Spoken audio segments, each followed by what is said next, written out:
Chesed Shalom, gracia y paz.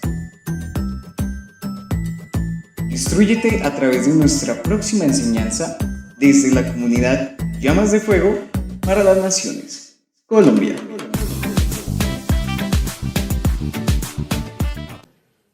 Damos una bienvenida muy especial a todas las personas que hoy se conectan a través de nuestro canal YouTube Comunidad Llamas de Fuego para las Naciones, sede de Uitama. Anhelamos y deseamos y esperamos que a través de cada enseñanza y cada instrucción, de cada palabra que por misericordia el Padre nos permite en cada vida, pueda ser útil para corregir, para solucionar lo que haya pendiente que solucionar, aún para direccionar, aún para recibir consejos si es necesario, aún para ser fortalecidos a través de su palabra, pero también para corregir el caminar de cada uno.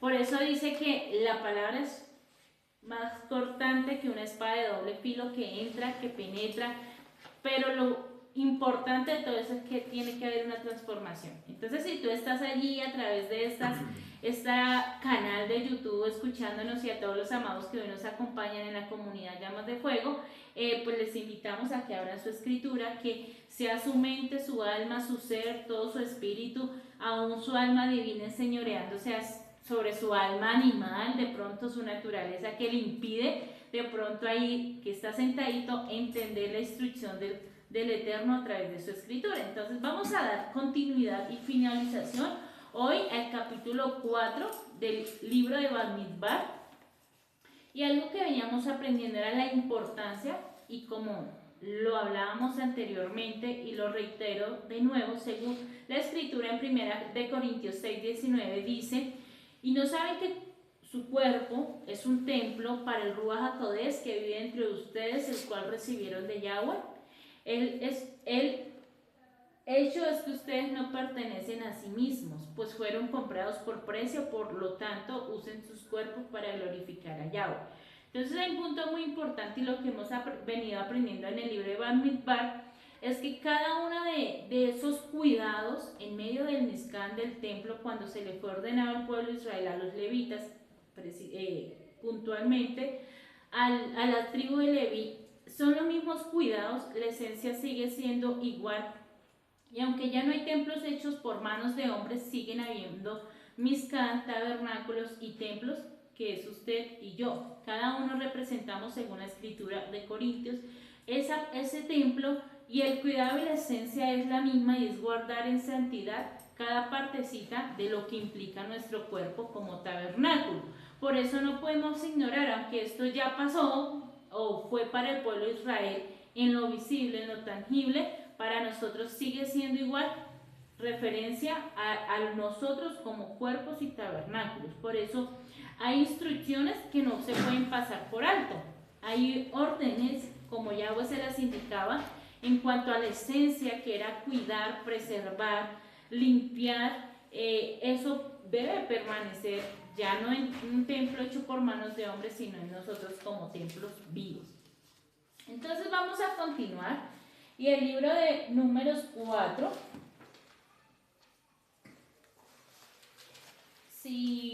vamos a recordar un punto importante de la enseñanza, porque ya vimos una partecita.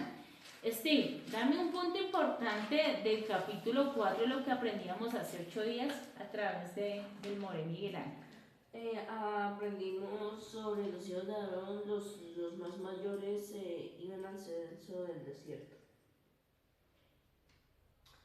De 4. Listo. Otro punto. Para tu vida, ¿qué te enseñó?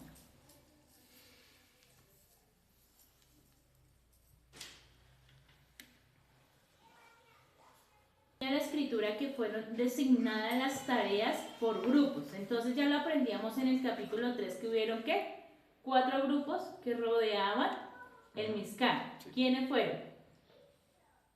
Rubén. No, de la tribu de Leví, los designados para el cuidado del Mizcán. Los hijos de Aarón. ¿Quiénes fueron? Los 4 grupos que vimos en el capítulo 3. En el centro, alrededor, fueron establecidas las 12 tribus, 3 por cada costado, pero dentro de esas 12, esa cobertura de tribus estaban 4 grupos de la tribu de Leví, que fueron los hijos de Leví, o sea, se dan título de hijo de Leví, aunque para este tiempo ya los hijos habían muerto. Entonces hablamos de descendientes de los hijos de David. Entre esos grupos están los coatitas, hijo de Leví, que fue Coat, los meraritas, hijo de Leví, que fue Merarí, o los gersonitas, hijo de Leví, que fue Gersón. Todos estos hacían parte de la tribu, de una sola tribu, que fue la tribu de Leví. Fueron hijos de Leví. Pero hay una particularidad, y es que cuando sus hijos, ellos entraron todos a Egipto con Jacob. Leví con sus hijos, y eso está en Génesis 46. Y cuando ellos estuvieron casi 200 años allí en esclavitud, cuando salen ya sus hijos habían muerto, porque murieron más o menos de 130 años, el que más duró fue 137 años. Es decir, cuando ellos salen al desierto ya no estaban como tal la cabeza que era Gerson, Merarí y Coat, ya ellos no estaban, pero estaban todos sus descendientes. Estos descendientes son los que, por eso dice, la escritura siempre se dice por clanes de familia, por cabezas de familia. Eran los que pertenecían a ese grupo de hijos y descendientes de los hijos de Leví, ¿sí? Por eso cuando hablamos de coatitas, no es que estuviera Coat, fue la descendencia de Coat que estuvo en el desierto. Esta tribu de Leví se dividió o se estableció en esos grupos diferentes. Se habla de 4, ¿por qué? Porque a la entrada del tabernáculo estaba Aarón y Moisés, que también eran levitas. También eran Moisés, Aarón, el sumo sacerdote, y Moisés, hermano de Aarón, también. Entonces, ellos estaban a la entrada, ellos fue el primer grupo que se establecieron, los que se establecieron a la entrada del Mizcán. Pero Merarí se estableció al lado derecho del Mizcán, es decir, esta es el Mizcán, Moisés, Aarón, al lado derecho se estableció el grupo de Merarí, al lado izquierdo el grupo de coatitas, y en la parte del respaldo los gersonitas. Ellos estaban, a ellos ¿quién los rodeaba? Las 12 tribus, porque recuerden que de las tribus eran guerreros, los que estaban quedando también esa cobertura a los que estaban sirviendo en el Mizcán, y el mismo Mizcán, ellos eran los que protegían, guardaban también en el desierto lo que pertenecía o era en relación al Mizcán. Ahí ya recordamos un poco, ¿cierto? Entonces, no hablamos de los hijos de Aarón en este momento porque ellos aunque estuvieron en el servicio como sacerdotes, ellos estaban establecidos, era con Aarón a la entrada, y porque está Aarón y sus familias. Entonces hablamos también en el capítulo 3 que Aarón pues tuvo 4 hijos, 2 de ellos murieron, que fue Nahat y Abiú, a causa del pecado de fuego extraño que ofrecieron, y permanecieron lo que fue Eleazar y Tamar. Eso ya lo habíamos estudiado, lo estamos recordando. En este capítulo 4 entonces comienza la designación de funciones y tareas por grupos, y es muy importante, y vuelvo y reitero, que en su alma quede establecida cada tarea. ¿Por qué? Porque es el cuidado que debemos tener con nuestro cuerpo, desde lo más íntimo hasta lo más externo. Por eso no puedes ignorar este mensaje como que eso ya pasó, eso fue para ellos, ya como no hay templo, pues ahora vivamos nuestra vida libre como queramos a nuestra voluntad, y no es así.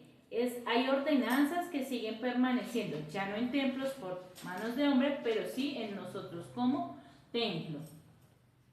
Entonces, en esta primera instrucción a los coatitas, porque a la primera instrucción que se le va a dar es a los coatitas.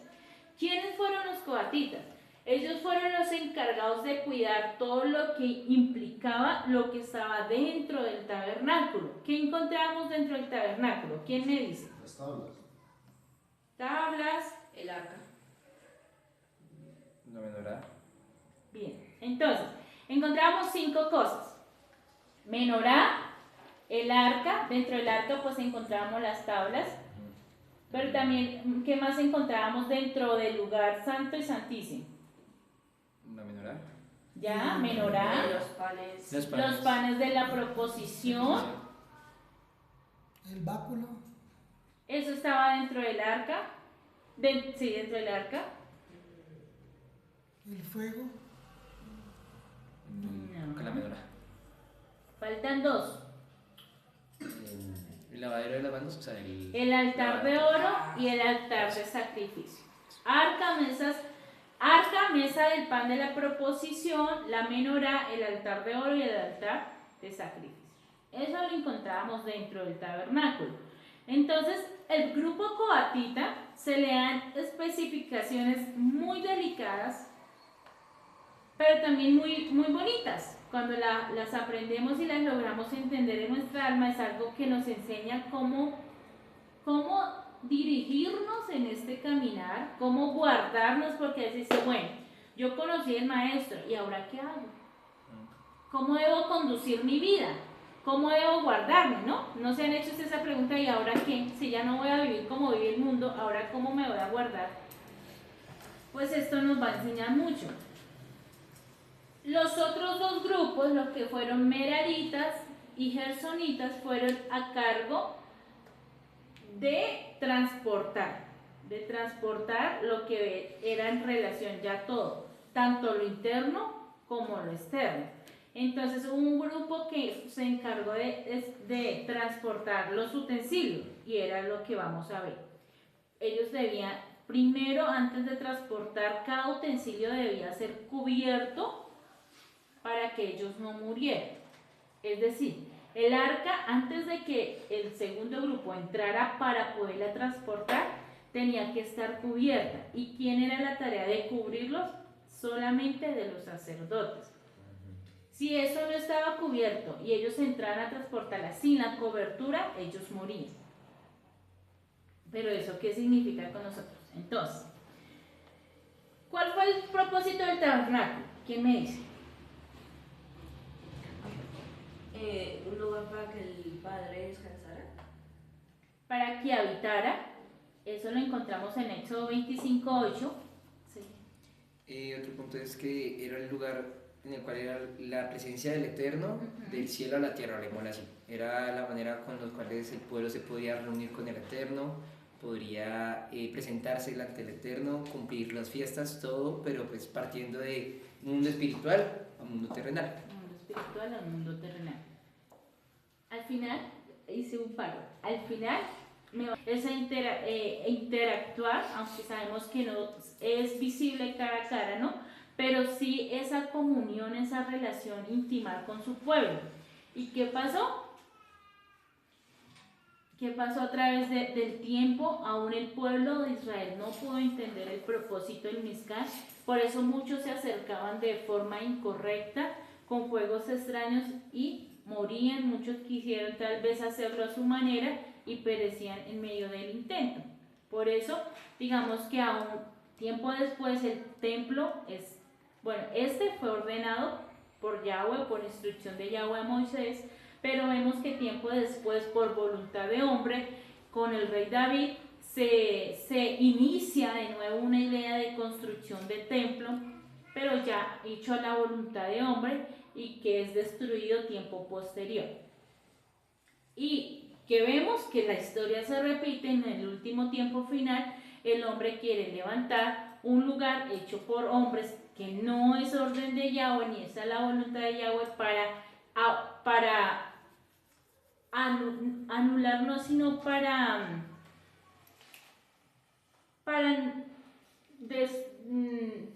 con la idea de no aceptar lo que Yeshua hizo por nosotros, porque sabemos que ya a través de Yeshua no se hacen sacrificios, no hay un mayor sacrificio ni expiación por pecado, sino solo a través de nuestro amado Yeshua. Pero en la maldad de la humanidad aún se niega a lo que Yeshua hizo, y por eso quieren otra vez establecer, y es una estrategia también de confusión para los últimos tiempos y engaño, y un plan aún del antimesías, que sabemos que no es un hombre sino todo un sistema que se levantará para aún captar más mentes y llevarlos a la destrucción en los últimos tiempos. Por eso dice que aún los propios escogidos serán engañados con todas esas cosas que se van a comenzar a ver. O sea que esto, la historia se repite, de pronto en contextos diferentes, pero el propósito tanto del adversario siempre ha sido confundir, engañar, mentir, para llevar toda la humanidad a la destrucción y a la perdición. Por eso dele gracias a usted que el Padre nos ha abierto el entendimiento de sus escrituras para no ser engañados. Entonces dice el capítulo 4 que eran elegidos. Si alguien me ayuda a leer, por favor, desde el capítulo 1, rápidamente. Henry. Listo. Dice, tareas de los levitas. Pero fue. Tareas de los levitas. Habló Yahvé a Moisés y a Aarón, diciendo, toma la cuenta de los hijos de Coat, entre los hijos de Leví, por sus familias, según las casas de sus padres, de edad de 30 años arriba hasta 50 años. Paremos ahí. Entonces, la primera instrucción que se da es de 30 a 50. En capítulo anterior vimos que los levitas habían consagrado para Yahweh, los levitas habían sido separados y consagrados para Yahweh, toda la tribu, pero me hablaba desde la edad de 1 año. ¿Sí recuerda que hablamos que desde los niños habían sido consagrados para el servicio? Pero resulta que aquí en esa instrucción ya es un hombre que está maduro, preparado, donde Yahweh le dice, la instrucción es a partir de 30, 50, ellos van a hacer estas tareas. ¿Por qué? Porque 30, 50. Entonces, eso me da una relación de 20 años de servicio, ¿cierto? Pero si usted dice, ay no, hoy en día vamos a servir solamente de los 30 a 50, tal vez usted ya está obsoleto, todavía no está en la edad, ¿cierto? Pero no, para este tiempo no aplica, digamos, el tema de la edad, porque ya hemos sido llamados a servir hasta el final de nuestras vidas. Pero ¿qué representaba esos 30 y 50? Dice que el número 30 viene la palabra Lamed y de la letra Lamed, que es la letra número 12 del alfabeto hebreo, y su valor es el 30. Según la antigua ley y costumbre hebrea, se consideraba que los 30 era la edad de plena madurez física y mental y apta para altos grados de responsabilidad. Significa vara, aguijón, dirección, corrección, control y autoridad. Aunque para nuestro tiempo la edad no es literal, pero sí podemos entender que un hombre llega a la madurez más o menos a la edad de 30 años. ¿Por qué? Por todo el proceso de su vida, porque no es un inexperto. ¿Se puede comparar la edad de un niño, de un joven de 15 años a la edad de un hombre de 30 años? No, ¿cierto? Aunque el joven hoy en día se cree muy volantón y cree que a los 15 años ya está listo para muchas cosas, nosotros que ya hemos sido procesados en medio de este caminar sabemos que hay mucha inmadurez todavía, que ellos lo van aprendiendo con el paso de los años, ¿cierto? Pero un joven de 15 años no tiene muchas veces la responsabilidad o la madurez para asumir ciertos asuntos como lo tendría un adulto más o menos de 30 años. También vemos que hay personas de 30 y 40 que son totalmente no aptas ni maduras para los asuntos del Padre. Entonces, por eso, acá la madurez viene con cada proceso. La letra Lamed dice que está íntimamente relacionado con la Aleph y significa también líder y yugo, pero también aguijón. Se coloca el yugo del buey en el sentido espiritual y es necesario para poder caminar en el camino a través del Mesías y a través de la Torá. ¿Qué significa el aguijón? Que representa la lama. El aguijón también representa las escrituras y la Torá. Representa la situación adversaria donde tenemos que aprender a poner en práctica esa Torá en mi vida. Entonces, esa lamed corrige, me estimula a seguir el camino de la enseñanza,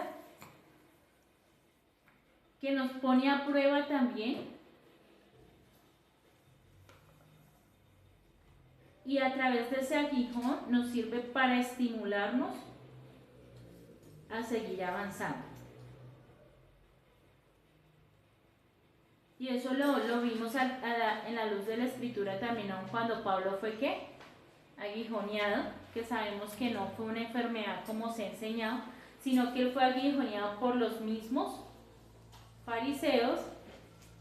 ¿Por qué? Porque lo aguijoneaban diciéndole, pero usted que hacía todo con aquellos que predicaban y ahora usted es uno de ellos. El aguijón de ellos fue más por la enseñanza que por una enfermedad como se ha enseñado, como se enseña normalmente.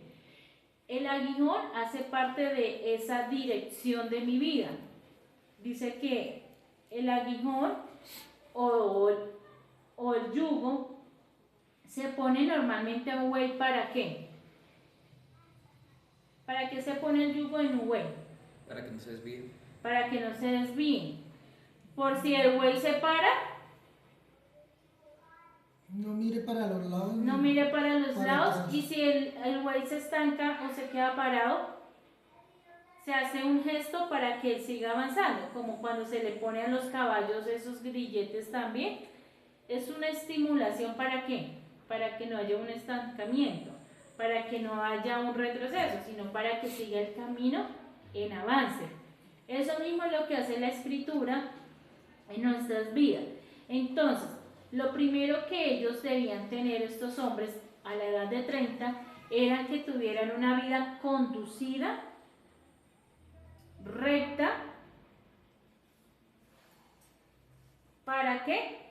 Para el servicio. Por eso ellos representan ese buey, representa ese yugo y ese aguijón que también es la escritura. O sea, sus vidas habían sido aguijoneadas, enseñadas, direccionadas para poder estar aptos para ese servicio.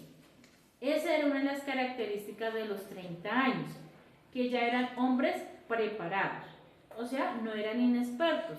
¿Por qué? Porque también algo que nos enseña ese buey, cuando se le pone ese estímulo, ese yugo, se usa ¿para qué? Para surcar la tierra, para trabajar, ¿cierto? Y a veces esos surcos hay que hacerle presión, ¿cierto? Para que eso funcione hay que hacerle presión para que queden marcados esos surcos. Cuando hablamos de esos surcos es también dejar una huella, ¿cierto? La tierra está plana, se pasa el buey con el yugo, ¿y qué hace? Surco, deja una huella, deja una marca. Un hombre que ya había sido aguijoneado por la escritura, preparado y apto, iba a dejar una huella en medio del servicio y un legado en medio del servicio. Por eso es que hablamos que acá ya no estaban los hijos de Leví. Los hijos de Leví hicieron ya un legado y pasó a las descendencias de ellos. Vemos que acá ya no estaba ni papá Merari, ni papá Coal, ni papá Gerson. Eran hijos de papá. Ya había un legado y era lo que ellos tenían que hacer. A la luz de toda la escritura, ellos tenían que dejar ese legado espiritual en medio del servicio del mezcal. Pero ¿qué pasó? Que los mismos sacerdotes se contaminaron, profanaron el templo, aunque fueron escogidos para aconsejar a los reyes el rey, cuando tiempo futuro se iba a poner el rey, pero ellos mismos olvidaron la escritura. O sea, fueron hombres que no permitieron ese aguijón en sus vidas. Fueron hombres que no dejaron ese surco, ni ese legado, porque el sacerdocio se dañó, se contaminó, se pervertió por causa de que olvidaron lo principal, la característica de los hombres que tenían que tener entre 30 a 50 años. ¿Sí me hago explicar? Sí, señora.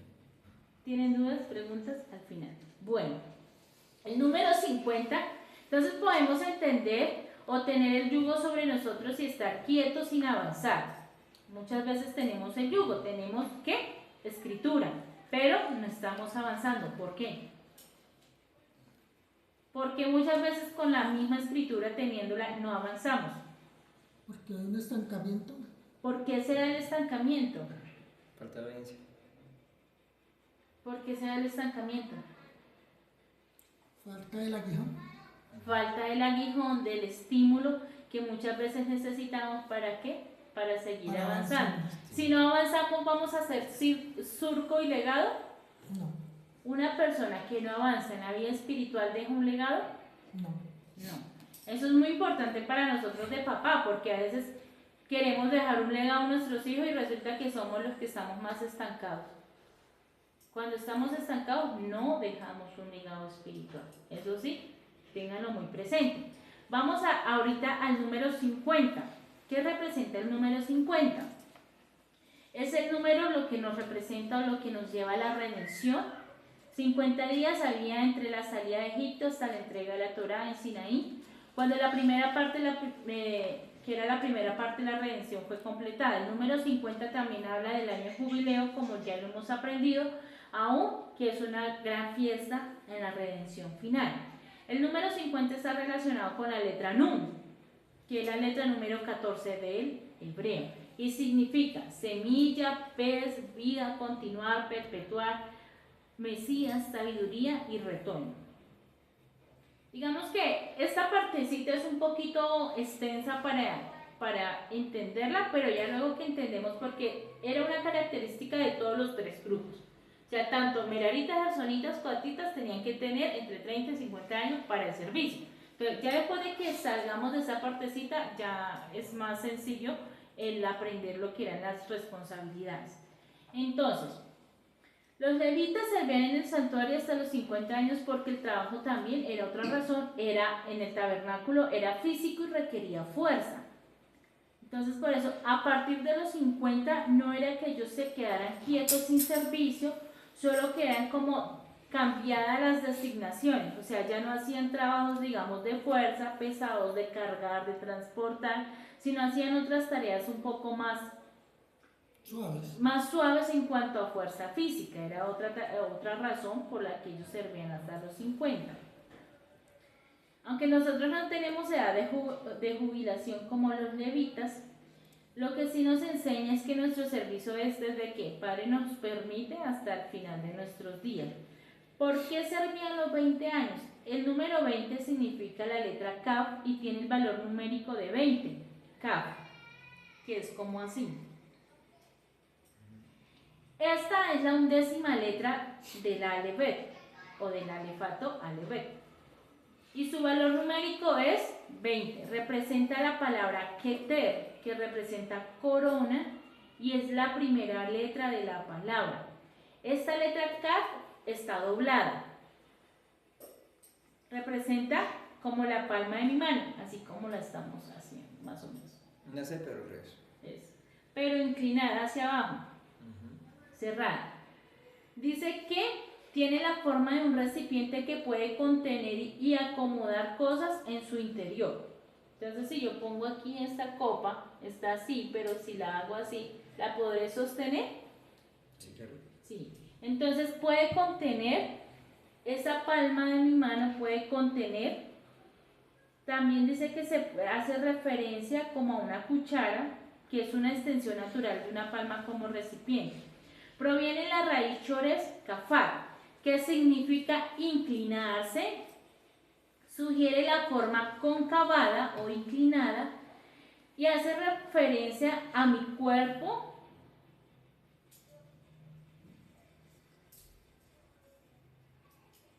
que debe estar inclinado, o sea, mi posición representa mi cuerpo inclinado todo el tiempo ante el rey. ¿Para qué? Dice que al final esta letra o esta letra se presenta como erguida, hay otra representación, para al final estar en pie delante del Padre y recibir lo que representa es acá, que son coronas. ¿Sí? Entonces, no se está hablando de un tiempo determinado del servicio. Cuando decía que 20 años, aunque para ese momento fue literal, nos enseña que el 20 es más la condición del alma en la cual se debían presentar para ese servicio. ¿Sí me hago explicar? Si voy muy rápido me dice. Entonces, esos 20 años, más que literal, un tiempo literal, era la condición del alma en la que ellos debían estar para hacer actos para ese servicio. ¿Y cuál era la condición esencial de ellos? Estar inclinados, Inclinados. en humildad, para al final de ese servicio poder estar en pie y recibir la recompensa de esos 20 años que eran coronas. ¿Eso ha cambiado para nosotros? No. En el caminar con el Eterno nuestra condición siempre debe ser ¿qué? Humildad, reverencia, para al final de los tiempos, un día delante de Yahweh estar de pie y recibir coronas de vida eterna. Esa era realmente lo que representaban esos 20 años. Por eso nosotros, más que 20 años, es nuestra condición del alma al servicio del Padre, para hacer actos y aprobados. Me habla también, cuando se habla de la palma de la mano, se hace referencia a las obras. Toda mi vida rodeada por integridad con lo que hacemos, pensamos y decimos y demostramos para el Padre. Nuestro servicio está demostrado a través de las obras que realizamos en el diario vivir, siendo esos recipientes llenos de la gloria de Yahweh en nuestro interior, siempre dispuestos a dar, siendo humildes y manteniendo nuestra vida postrada ante Yahweh, y que al final recibirá corona por servicio. La letra Kaf también tiene una forma final. Cuando aparece al final de una palabra no está doblada sino vertical y se mantiene recta.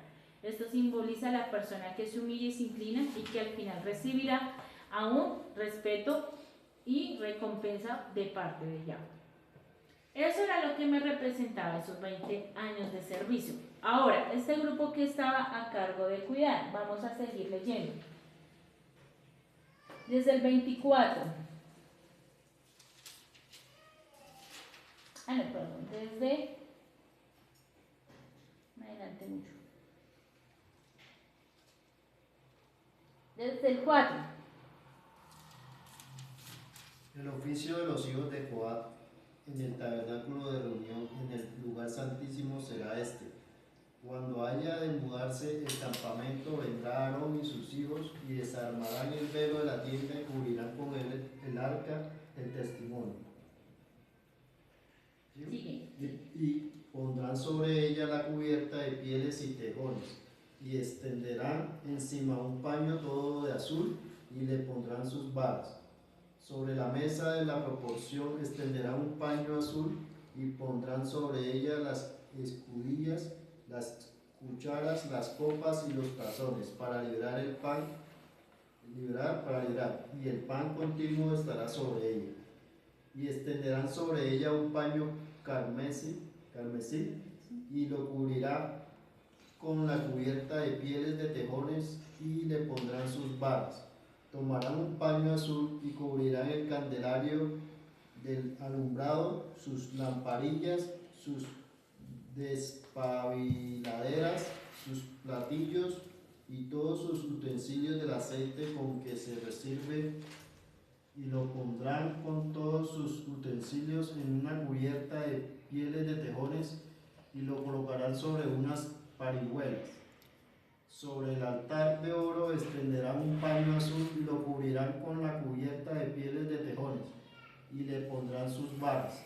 Y tomarán todos los utensilios de servicio de que hacen uso en el santuario y los pondrán en un paño azul y los cubrirán con una cubierta de pieles y tejones y los colocarán sobre unas parihuelas. Quitarán la ceniza del altar y extenderán sobre él un paño de púrpura y pondrán sobre él todos sus instrumentos de que se sirven, las paletas, los grafios, los braseros y los tazones, todos los utensilios del altar, y extenderán sobre él la cubierta de pieles de tejones y pondrán además las varas. Y cuando acaben Aarón y sus hijos de cubrir el santuario y todos los utensilios del santuario, cuando hayan de mudarse el campamento, vendrá después de ello los hijos de Coat para llevarlos, pero no tocarán cosa santa, no sea que mueran. Estas serán las cargas de los hijos de Coat en el tabernáculo de reunión. Listo, gracias. ¿Cómo así? Ellos lo iban a cargar, pero no lo podían tocar o si no morían. Ahí lo acaba de leer, ¿cierto? Ellos lo iban a transportar, pero no lo podían tocar. Entonces, ¿cómo iban a hacer? Pues tocaban, no tocaban como tal la arca, sino tocaban lo que era la vara, digamos así. Pero entonces hay una particularidad en medio de este servicio que ellos iban a hacer, y es que para que no murieran, cada uno de lo que ellos iban a transportar tenían que estar cubiertos. A diferencia de los otros grupos que vamos a estar estudiando, cada pedacito de lo que aquí nos va a enseñar, todo tenía que estar, por eso vemos tela, tejones, colores, y vamos a detenernos aquí para entender qué significaba eso. Si algo estaba descubierto y ellos lo transportaban sin la cobertura, morían. Y la tarea de cubrirlo era solamente de los sacerdotes. Hay más en el versículo, creo que sigue, dice, Moisés y Aarón, los sacerdotes, eran los encargados de cubrir. Entonces la primera tarea era de los sacerdotes. Ellos llegaban, cubrían todo, y cuando ya estuvieran cubiertos, ahí sí entraba este grupo coatita a poder hacer todas sus funciones en cuanto a responsabilidades de transportar todos los utensilios para que no murieran. Y eso es algo muy, muy especial. Vamos a primero entender qué significaba cada color, porque si ustedes siguieron la lectura, me habla de qué: rojo carmesí, azul, púrpura. Entonces, el rojo carmesí, ¿qué nos enseña? O el rojo escarlata, se menciona con la palabra tolad hashani, que en hebreo aparece en varios contextos bíblicos, y su significado o su simbología nos representa el sacrificio y la expiación. Eso lo encontramos en Isaías 1:18. Lo va a apuntar en su estudio, pero en su casa lo va a leer. No lo vamos a leer bueno, sí lo vamos a leer. Dice así, Isaías 1:18: aunque vuestros pecados sean como la grana, como la nieve, serán emblanquecidos. El escarlata aquí representa la transformación y la purificación que viene a través de la redención de Yeshua. El azul, conocido con la palabra hebrea tekelet, en hebreo es otro color significativo que se utiliza en los bordes también de las vestiduras sacerdotales. Si recuerdan, los zipsis, en el manto del sumo sacerdote. ¿Y qué simboliza? Representa la santidad, pureza y fidelidad a Yahweh. Por eso es que aún en los zipsis, si recordamos, va de color azul y representa siempre como para que se acordaran de los mandamientos. Cada vez que ellos se acordaban, pues no le iban a ser fiel al Padre, porque recordaban que tenían que cumplir, obedecer esos mandatos, esos misbot. Por eso el azul también se representa por fidelidad a Yahweh. Se utilizan las cortinas del tabernáculo. Estos colores los vamos a estudiar así, porque en todo lo vamos a ver en el Mizkan, tanto la parte interna y externa. Dice que se utilizan las cortinas del tabernáculo y en las vestiduras sacerdotales, así como en los cordones de los bordes de las vestiduras, también de los israelitas, como recordatorio de los mandatos. Eso está en Números 15, 38, que eso se va a estudiar más adelante, Números 15, o Bamidbar 15, 38, 39, donde dice: Yahweh ordena a los israelitas que pongan un cordón azul en los bordes de sus vestiduras como recordatorio de sus misbos. El azul simboliza la santidad y fidelidad a Yahweh. Y por último, el color púrpura, o también conocido como argamán, es un color real que simboliza realeza y autoridad divina. Eso lo encontramos en Éxodo 26:1, donde se menciona que las cortinas del tabernáculo estaban hechas de lino fino entretejido con púrpura o argamán, azul y escarlata. El velo del lugar santo, hecho de material azul, púrpura, carmesí y de lino torcido decorado con querubines, según Éxodo 26. Entonces, este color aparece en las vestiduras reales, como la de los reyes y sumos sacerdotes, representando la majestad y el poder divino. Estos tres colores, más que simples tonos, encierran mensajes profundos. En la narrativa de la escritura recordamos el poder de lo sagrado y la importancia de cada símbolo, el porqué. ¿Por qué Dios o Yahweh se tomó la tarea de que fuera tan visible este Mizkan? ¿Por qué? Porque nuestro tiempo es diferente. Ahí fue todo muy visible, colores, aún las cortinas, aún el mismo cordón que iba a sostener las cortinas, todo fue muy visible. ¿Cuál sería ese propósito del Padre? Para que lo piensen ahí donde usted está, porque la escritura es para pensar, y al final cada uno me va a dar una razón por qué Yahweh se tomó ese trabajo tan específico, tan detallado con el Mizcán. ¿Por qué? Al final, piénselo ahí, si tiene la respuesta escríbala, pero ¿por qué el Padre con este pueblo lo hizo tan visible, tan específico, tan visual? ¿Sí? Hoy en día no lo vemos tan visual como pudiéramos reflejarlo de pronto en ese tiempo, ¿sí? O usted, por ejemplo, viene al Shabbat y usted se le dice, tienen que venir con las vestiduras azul, blanca. No. Pero entonces piénsenlo, medítenlo y al final me dan una respuesta. Bueno, las pieles de tejones, porque ahí me habla de pieles de tejones. Vamos a ir, ¿qué significa eso? Las pieles de tejones representa la cobertura proféticamente para el cuerpo, que también nos enseña que representa, era la cobertura para el cuerpo, que representa también la protección, pero también la separación entre lo que era santo y lo inmundo.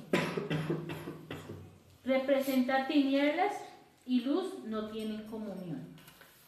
Esos tejones, pieles de tejones, representan tinieblas y luz no tienen comunión. Protección y separación. O sea, esas pieles hacían una separación entre lo que estaba dentro, que estaba consagrado, santo, y lo que estaba afuera, que era lo que se contaminaba, lo que muchas veces se pasaba por inmundo por causa del pecado que el pueblo cometía. Entonces es esa cobertura para mi cuerpo, para mí, es ese cuerpo también, ¿no? Porque en lo que hablamos en unas enseñanzas pasadas, ¿qué es lo que permite que mis órganos estén guardados?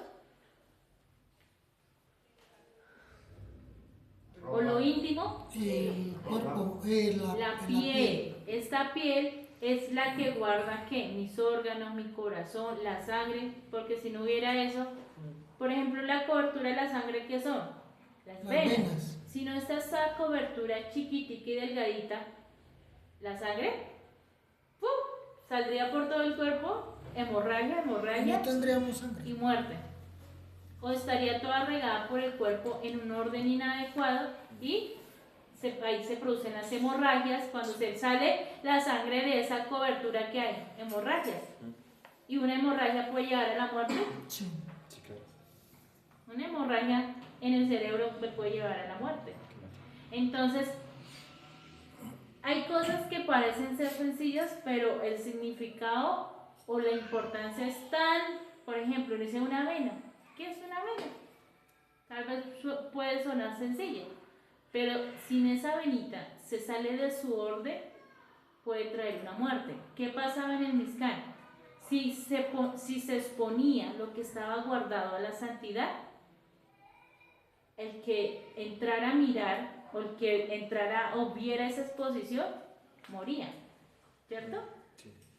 ¿Por qué? Porque era solamente para el sumo sacerdote en ese tiempo.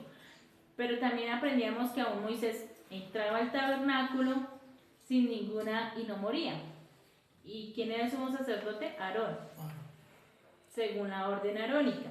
Pero según la orden de Melquisedec, ¿quién era el sacerdote? Moisés. Por eso era que él tenía libre acceso, o sea, él podía entrar al Mizcán y no moría. Moisés era el único que podía entrar, aún sin preparación, para entrar. Él no, a veces, por ejemplo, Aarón entraba una vez al año, cuando le correspondía. Pero Moisés entraba así no fuera en la fecha que correspondía, pero Moisés no moría, porque era según la orden de Melquisedec, un sacerdocio mayor. Entonces me habla esa cobertura de las vestiduras sacerdotales, de la cobertura, pero son vestiduras espirituales, que también nos habla en Apocalipsis 3:16. David, ¿me ayuda a leer Apocalipsis 3:16 rápidamente, por favor? El azul nos habla de lo celestial, que era lo que se veía desde adentro. La púrpura, la realeza, el carmesí, el sacrificio. Y todo el tabernáculo estaba cubierto por esas pieles. O sea, el tabernáculo estaba cubierto ¿por qué? Apocalipsis 3:16. ¿Qué cubría el tabernáculo? El sacrificio, Yeshua, la realeza, Yeshua como rey, segunda venida. El azul, que era la autoridad celestial, enviado por Yuhei Bajei. O sea, todo el Mishkan siempre me va a apuntar a Yeshua. Yeshua, carmesí como sacrificio. Redención a través de Yeshua en el madero. Púrpura, realeza, autoridad. El azul, ¿qué nos enseñaba? Santidad, pureza. Pureza, la celestial, que va desde que eran las características de nuestro amado Yeshua, enviado, fidelidad, y era lo que a través del Mishkan Yahweh les estaba presentando también lo que sería futuro, el plan de redención para nosotros. ¿Cierto? En ese momento aún ya se estaba exponiendo un plan de redención para el Israel futuramente. ¿Por qué? Porque nosotros, a través del sacrificio rojo carmesí, cubrió nuestros pecados. ¿Sí lo hemos entendido? Que es el único sacrificio que puede quitar nuestros pecados. O sea, por eso dice que Él es la puerta. Si no entramos por Él, no podemos acceder. Él es el sacrificio que se presentará un día como esa púrpura, esa realeza, como rey. Aunque cuando vino, se presentó como cordero, su segunda venida será Como rey. como rey. El león, como ese rey con realeza, con autoridad. Aunque en la primera venida él también vino con autoridad y poder, ¿cierto? Sí, sí. ¿Por qué? Pero fue una autoridad aún para vencer potestades demoníacas y sujetarlas. Por eso aún lo que Yeshua vino fue no tan solo en lo visible, sino aún dice que Él expuso públicamente toda potestad, principado y demoníaco. O sea, venía con poder y autoridad total, obvio, ¿cierto? Vino con autoridad aún para sujetar y exponer públicamente demonios, principados y huestes de maldad y plan del adversario. Él lo expuso públicamente. En su segunda venida vendrá con poder y autoridad. ¿Para qué? Para solucionar un conflicto familiar que se dio desde Berechit y reunir su pueblo y su novia, ¿sí? Y tomar ya control de toda la creación, de todo, porque ya ahí será sujeto, tanto cielos y tierra serán sujetos a ese orden que a través de Yeshua será establecido. Entonces, todo el Mishkan me apuntaba siempre, aún a través del Mesías, al Mesías. Ahora sí, Apocalipsis 3:17. 3:16. 17. Bueno, 17. Bueno. Pero por cuanto eres tibio y no frío ni caliente, te vomitaré de mi boca. Porque tú dices, yo soy rico y me he enriquecido, y de ninguna manera tengo necesidad, y no sabes que tú eres un desventurado, miserable, pobre, ciego y desnudo. Desnudo. Entonces, una persona desnuda en su contexto espiritual no puede llevar la gloria de Yahweh. O sea, no puede llevar arca ni menorá, que eran los atributos. La gloria de Yahweh era el arca.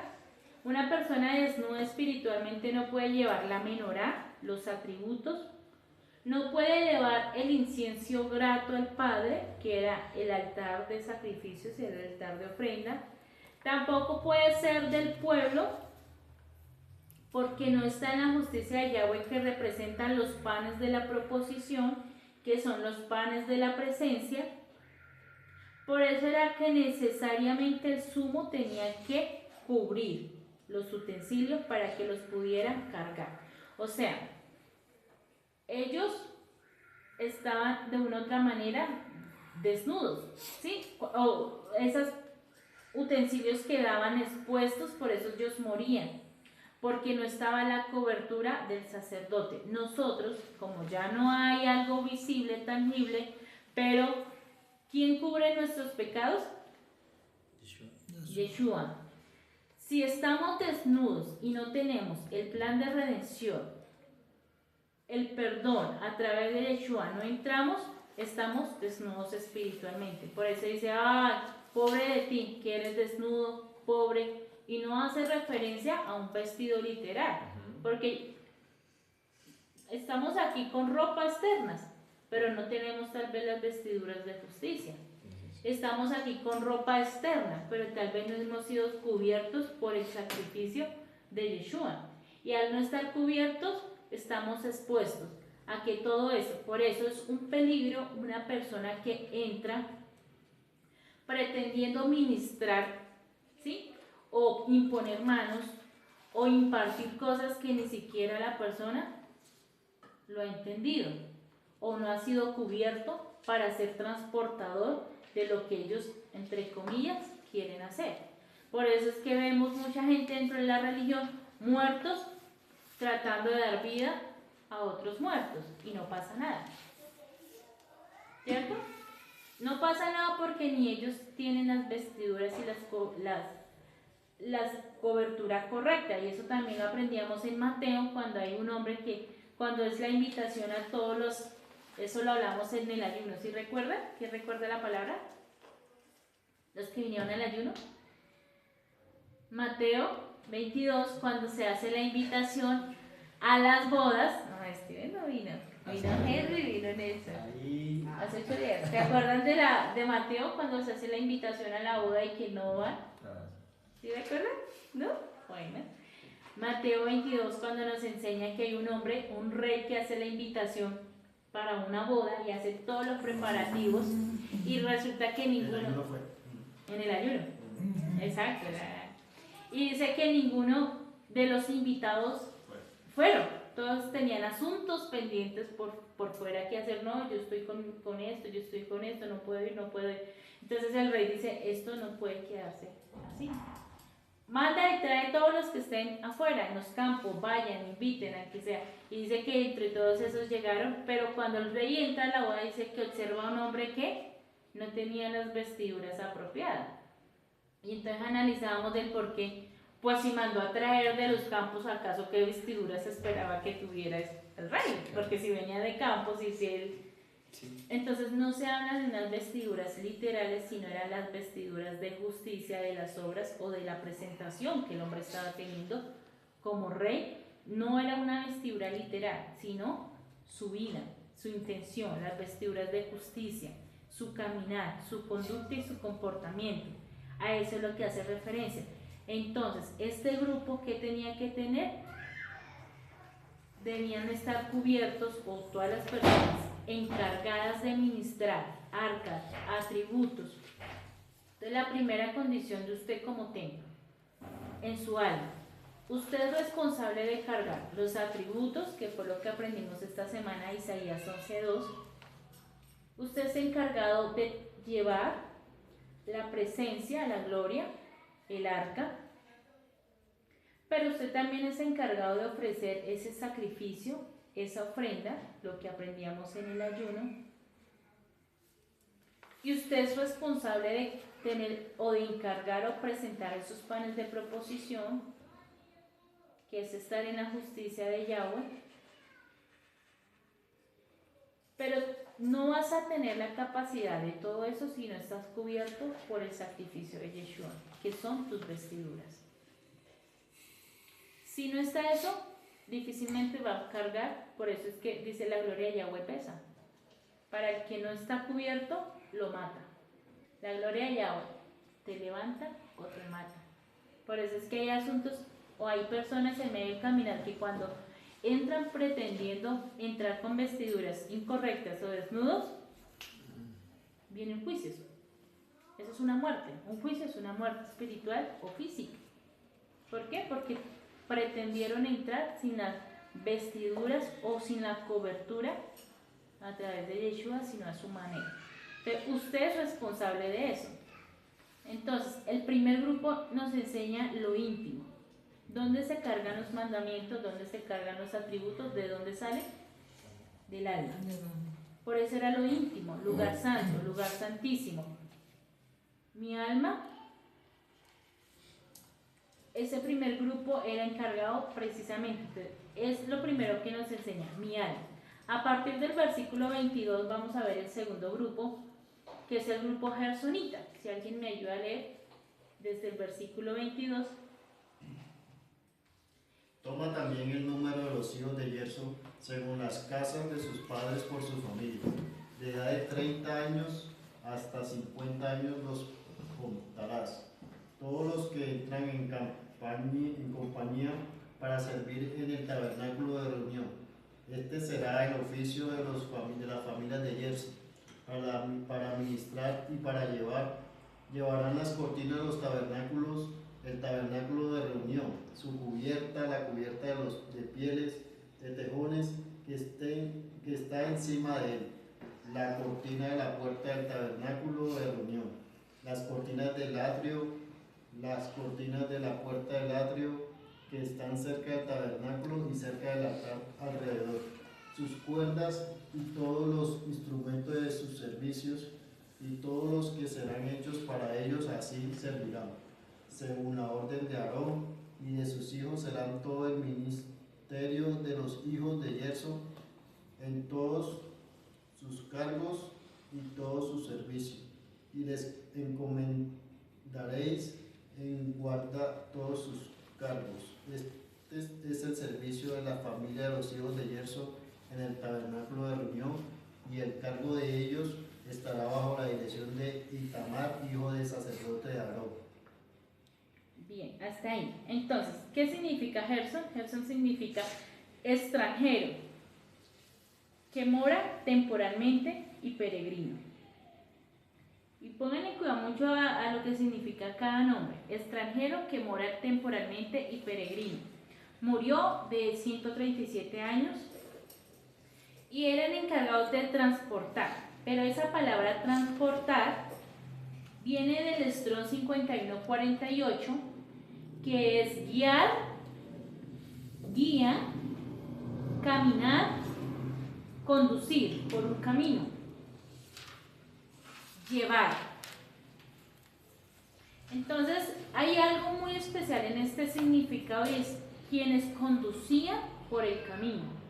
O sea, eran responsables de llevar y guiar al pueblo de Israel. Acuérdense que fue una sola tribu, los responsables de guiar al resto de tribus a la presencia de Yahweh, pero en especial estos eran los encargados de encaminar y conducir por el camino del desierto, lo que ahí nos van a enseñar, las cortinas.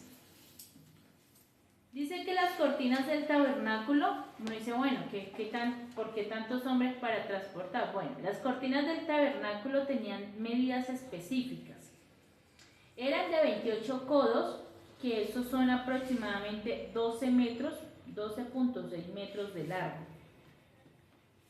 Y 4 codos de ancho, que es 1.8 metros de ancho. Pero esa medida era por 10 cortinas que se usaban para el tabernáculo, o sea, eran 10 cortinas iguales. Eran diseñadas con lino fino torcido y telas, otra vez, azul, púrpura y escarlata, y con diseños de querubines.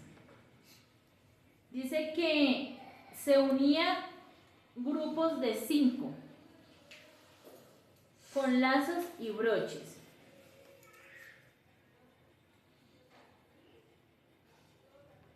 Esos broches eran de oro. Y la cubierta, o se cubrían, su cubierta, se hacía de piel fina. que era construida por pelo de cabra. Y esa cobertura o esa cortina que cubría tenía 30 codos de largo y 4 de ancho. Dice que también eran encargados de llevar lo que era, en algunas versiones dice que la pantalla para la entrada del tabernáculo. ¿Qué dice en su versión? En la mía dice la pantalla, en la suya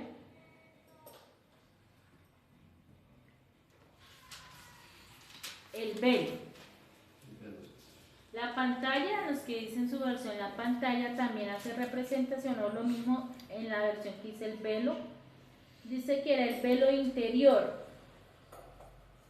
Ese velo, que también era como especie de cortina, separaba el lugar santo del lugar santísimo y tenía 9 metros de largo y 4.5 metros de ancho.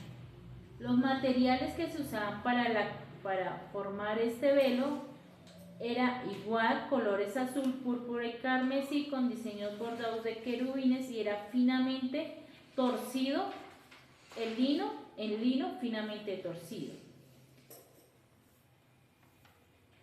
¿Por qué querubines? Dice que representaban la presencia o los ángeles que guardaban el acceso al tabernáculo.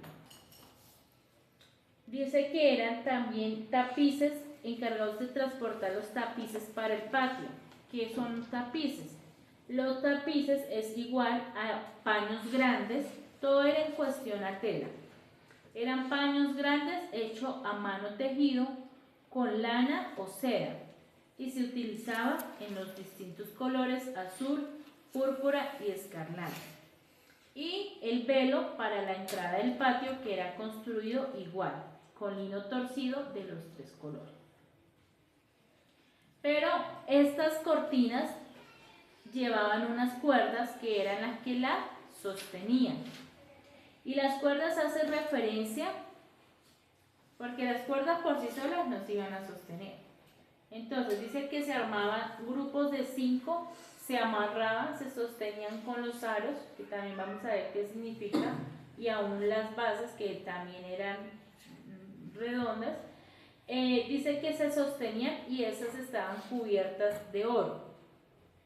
Entonces las cuerdas son las que sostenían la cortina y las cubiertas del tabernáculo. Eran esenciales para asegurar la estabilidad y la estructura del tabernáculo, así como para proteger los elementos. Representa en nuestra vida o actualmente para nosotros representa las restricciones o limitaciones. Mientras que en otros simboliza el poder de Yahweh para sostener o dirigir a un pueblo o dirigirse hacia el pueblo. ¿Por qué torcida? Específicamente la línea para medir es de la referencia unión. Entonces, cuerda también viene de la referencia unión o cordón, cuerda, cordón, que me une, y eso lo vemos en algo literal como cuando la madre tiene un hijo. ¿Qué viene unido a la madre? El cordón. El bebé viene unido a través de el cordón, de esa unión que trae entre mamá e hijo. Resulta que estas cuerdas hacían la misma función de unir, y hay una palabra, no sé si la recuerdan, en Eclesiastés 4, cuando dice que el cordón de 3 dobleces no se puede romper y siempre lo toman que para matrimonios, que para pareja, pero resulta que eso va mucho más allá. Y es la unión a través del Espíritu Santo y la Escritura a Yahweh. ¿Sí? Es la ligadura. También representa las promesas y el pacto hecho desde Abraham, que me liga a mí como pueblo de Israel a la promesa del Padre. O sea, es una palabra dada que me une a mí o que me lleva a ser pueblo de Israel. Si no hubiese una promesa desde el principio, algo, a mí que me une a Abraham, hay un cordón umbilical, ¿cierto? Desde Abraham, nuestro padre Abraham, Isaac y Jacob, hay una unión, un lazo. Aunque han pasado más de 2000, 3000 años, ¿seguimos unidos? ¿A través de qué? El cordón. Del pacto y de la promesa dada a Abraham y la obediencia que Abraham tuvo para que ese pacto se ejecutara. ¿Eso me une? Sí, claro. Aunque no nací de Abraham literalmente, Sí, claro. y han pasado muchos años, pero estoy unida a ese pacto, a esa promesa, Sí. a través de eso representaba también esa cuerda, esa unión que no se puede romper. ¿Ese pacto se ha podido romper por muchos años? No. No de Yahweh, no se ha roto Sí. por Yahweh, Sí, sí, sí. no se ha roto. ¿O Yahweh desistió? Pero vino un cumplimiento que fue el Mesías. Vino un cumplimiento que es diferente, no que Yahweh se arrepintiera de ese primer pacto, ¿cierto que no? Porque por eso extendió mucha misericordia, solo que tuvo un cumplimiento hasta un tiempo y vino la renovación, que es el brit, la renovación de ese nuevo pacto. Entonces ya no son tablas hechas visibles, sino ahora eran tablas o eran promesas, palabras, misbot en cada alma, algo renovado, pero sigue siendo las mismas instrucciones, ¿o no? Sí, claro. ¿Los mandatos siguen siendo los mismos? Sí, señor. Desde el principio han sido iguales. Eso no ha cambiado, solo que se renovó la manera en la cual se estaría como aplicando, entregando, ya no en tablas, sino en cada alma, según Jeremías 31. Eso me representa esa cuerda, la unión al pacto y a la promesa dada desde nuestros antepasados a Abraham. Entonces dice que Aarón y sus hijos estarían a cargo de supervisar todo el trabajo de los gersonitas, quienes eran los que encargados de transportar, o sea, conducir a un pueblo a guardar esa unión y ese pacto. Por eso me habla que son también para algunos restricciones y limitaciones. O sea, cuando hay un velo, si usted llega a una casa y usted ve una puerta, un velo, ¿usted pasa? No. No, ¿cierto? Porque le está diciendo, haga un pare. Hasta ahí puede llegar. De ahí no puede llegar. ¿Qué es lo que hace la escritura a través de los pactos? Nos pone lineamientos, ¿cierto? Cuando le dice, Nelson, usted puede llegar hasta ahí. Usted no puede pasar. Sí, no, O si no, autorización. rompería. Por eso aún los mismos misbos son ese cerco de protección. Para algunos es límite, restricción. Para otros es protección. Bueno, todo aplicaría en la misma forma. Me limita para protegerme del peligro. Entonces, hay una peña y mandamientos. Si yo me paro en ese cerco de protección, pues no me voy a estrellar contra el mundo, ¿cierto? No me voy a estrellar contra el abismo, contra la destrucción. Asimismo, esta era la tarea de este grupo, guiarlos, poner límites, poner restricciones, para que el pueblo siguiera unido al pacto o a la promesa dada desde Berechit, donde se multiplicarían como las estrellas del mar, pero sobre todo donde ellos serían un solo pueblo o un pueblo como se había dado en el monte Sinaí. Esa era la tarea. El tercer grupo, que es a partir del versículo 31, que es el grupo de Meraritas o Merarí. Merarí significa amargo, provocar, triste. Entonces, el grupo de Gerson representa también nuestro cuerpo externo. Por eso dice que el significado, por eso dice, me habla de pasar, de límites que son también mi decisión y mi voluntad, pero me habla de la cobertura también de mi cuerpo. ¿Y el significado cuál es? El de Gerson, Extranjero. extranjero o temporalmente Peregrino, peregrinos. guiar. Guiar. Entonces, ¿somos extranjeros en esta tierra? O sea, ¿este cuerpo es extranjero? Sí, claro. Sí, ¿Somos peregrinos? sí. ¿Estamos de paso en este mundo? Sí. Eso es lo que representa el cuerpo. Entonces, el grupo de Gerson era el encargado de cubrir también de conducir este cuerpo. Nosotros en nuestra voluntad somos encargados de conducir este cuerpo ¿a qué? A que peque o a que se santifique, ¿sí o no? Por ejemplo, ¿será que la mano domina su voluntad? No, su voluntad y su decisión domina la mano. Usted le dice a la mano que coja y que no, ¿sí? Es una orden directa desde mi voluntad y mi cerebro puede coger, puede ir, o se le dice a su mano quieta ahí, ¿cierto? O sea, es una acción que está interna pero se ejecuta en lo visible. Usted decide si peca o no. Usted decide si su cuerpo se va a pecar o no. Es su voluntad. Usted decide si pasa ese límite y esa restricción. Usted decide si se va al abismo. Es decisión, ¿quién? Suya, que se ejecuta en su cuerpo. O sea, el que peca, peca por voluntad propia con su cuerpo. Para que después no le eche la culpa al hermano. Oiga, usted me hizo pecar. Vea, usted me hizo fornicar. Usted me hizo mentir. No. Mi voluntad obliga a mi cuerpo a que se comporte de esa manera. Por eso dice que eran pasajeros temporalmente. Cuerpo pasajero. Pero el tercer grupo representa Merari, significa amargo. ¿Por qué amargo? Y vamos a ver qué era, a partir del versículo 30, si me ayudas a leer, qué transportaban ellos.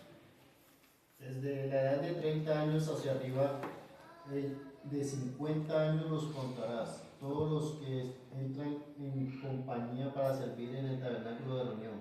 Este será el deber de su cargo para todo su servicio en el tabernáculo de reunión, las tablas del tabernáculo, sus barras, sus columnas y sus basas. Las columnas del atrio alrededor de sus basas, sus estacas y sus cuerdas con todos sus instrumentos y todo su servicio, y consignarás por sus nombres todos los utensilios que ellos tienen de transportar. Este será el servicio de familia de los hijos de Merari para todos sus ministerios, el tabernáculo de reunión bajo la dirección de Itamar, hijo del sacerdote Aarón. Moisés pues y Aarón y los jefes de la congregación contaron a los hijos de Coat por sus familias y según Hasta ahí, bien. las casas de sus padres. Gracias. Dice que este grupo, entonces, ya vamos a entrar en la recta final de este capítulo, así que muy concentrado. Dice que ellos eran los responsables de cargar Las tablas. Bueno, hay algo más general que dice: las armaduras o estructuras de madera del tabernáculo eran construidas con tablas y barras de madera de sitín, que también se le da el nombre de madera de acacia, un tipo de madera que se utilizaba en la construcción del tabernáculo en el antiguo Israel. Estas estructuras incluyen tablas, barras o basas que forman el soporte principal de las paredes y estructura general de todo el tabernáculo. Y aquí tenemos una descripción más detallada. Entonces, tablas. Eran 20 tablas de madera de sitín o de madera de acacia. Estaban colocadas a lo largo del norte del tabernáculo 20, a lo largo del lado sur 20 y 8 a lo largo del lado occidental, o sea, para un total de 48 tablas. Dice que estas tablas eran unidas por travesaños. Según la escritura, eran piezas de madera, también llamadas acacia, recubiertas de oro, que se usaban para unir las tablas de madera, o sea, los travesaños era lo que unía las tablas de madera, y formaban así la pared del tabernáculo. Estaban diseñados para mantener estructura firme, sólida, y se colocaban a media altura de las tablas, pasando a un extremo a otro. El material, madera de acacia recubierta de oro. Vamos a ver la acacia, ¿qué significa? Dice que cualquiera de varias especies del género acacia y la familia mimosa que crecen en las tierras bíblicas puede sobrevivir en regiones áridas, donde muy pocas plantas logran subsistir. En el desierto las acacias son pequeñas, retorcidas y estropeadas por la intemperie, pero en condiciones favorables este árbol puede alcanzar una altura de 4 a 7 metros. Sus ramas tienen espigas blancas, fuertes y delgadas, y la fruta es una vaina angosta y curvada. La madera del tronco es dura de pequeño y duradero. Dice que pues, se aprecia mucho para la fabricación de muebles y hay varias referencias de esta madera, tanto en Éxodo 25-27 como en Éxodo 30-37. Dice que estaba esta madera recubierta con oro y vamos a ver qué representaba todo eso. Tanto lo que era de madera recubierto de oro representa el proceso de transformación de un escogido. Oro representa proceso, transformación, escogido y claridad. ¿Por qué? Porque el proceso del oro, para que llegue a ser oro, ¿qué tiene que pasar? ¿Para hacer oro? Para hacer oro Proceso. firme, para ser sólido. ¿Cuál es el proceso del oro para llegar a ser un oro sólido? Enfriarlo. Fundirlo. Una fundición. Necesita temperaturas caliente, frío, ¿cierto? Intemperie. O sea, necesita fundirse al máximo calor y luego se deja reposar en frío para que quede consistente y sólido. ¿Qué representa eso? Todo esto que nos lleva a entender. Vamos a ir a 1 de Pedro 1, 5. Si alguien me ayuda a leerlo.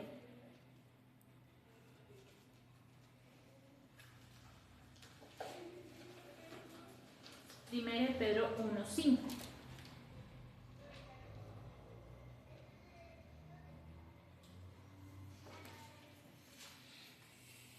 Pedro 1, 5.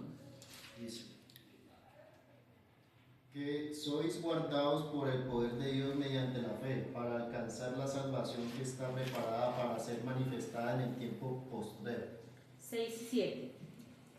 en lo cual vosotros os alegraréis, aunque ahora por un poco de tiempo, si es necesario, tengáis ser afligidos de diversas pruebas, para que sometida a prueba vuestra fe, mucho más preciosa que el oro, el cual aunque perecedero se prueba con fuego, sea hallada en alabanza, gloria y honra cuando sea manifestado Dios.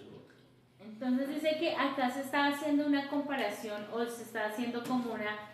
Si aún el oro es probado, dice que hasta el oro es probado por el fuego para comprobar su pureza. Dice que el propósito de las pruebas es para la autenticidad de la confianza. En esta versión dice, mientras tanto, por medio de la confianza, están siendo protegidos por el poder de salvación de Yahweh, listos para ser revelado en el último tiempo. Alégrense en esto, aunque por un poco de tiempo tengan que sufrir aflicción por varias pruebas, hasta el oro es probado por el fuego para comprobar su pureza. De este mismo modo, el propósito de las pruebas que vivimos es para la autenticidad de la confianza de ustedes, que por mucho es más preciada que el perecedero oro, sea juzgada digna de alabanza y gloria y honor, cuando se ha revelado Yeshua. Entonces, este proceso de tablas recubiertas por oro y toda la responsabilidad de este grupo era de guiar y representa siempre los cimientos de una persona, la cimentación, la fe, las raíces, pero también la transformación a través de esa emuná. Sabemos que emuná es fidelidad y perseverancia. Entonces, cuando habla de fidelidad tiene que haber un camino y un recorrido. Cuando me habla de perseverancia me tiene que hablar de tiempo, ¿cierto? Porque yo no persevero en un día. Yo persevero, ¿qué? En años. Cuando me habla del proceso de transformación del oro, es que, como dice Pedro, a través de... ¿Es necesario que seamos afligidos? Sí. Si hasta el oro es probado para ser refinado, dice, para comprobar si es pureza o no. Para probar el valor, ¿sí? El oro le prueban su valor, ¿cierto?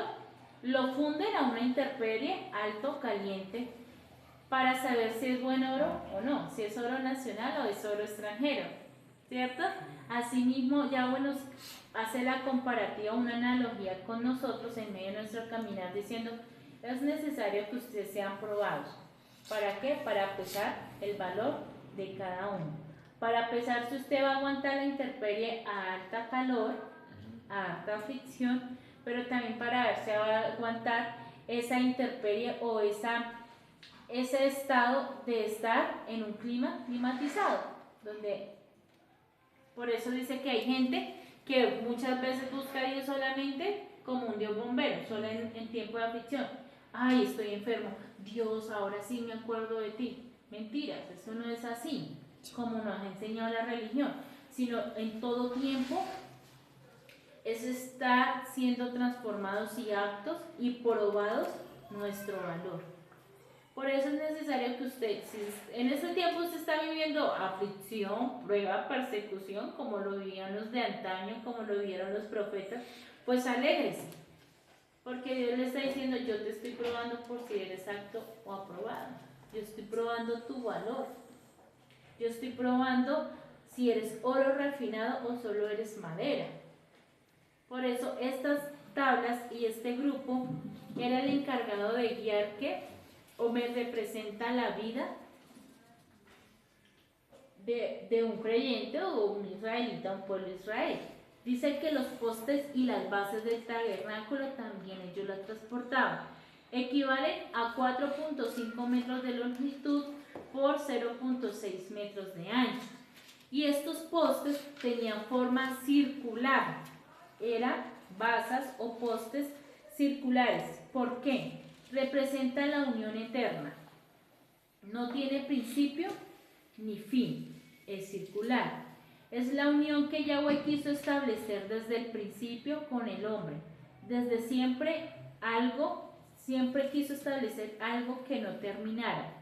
El hombre creado en la eternidad para una eternidad. Fue desde el principio la creación de Yahweh. Un hombre, un alma eterna, espiritual, para que viviera una eternidad. ¿No fue creado así desde el inicio?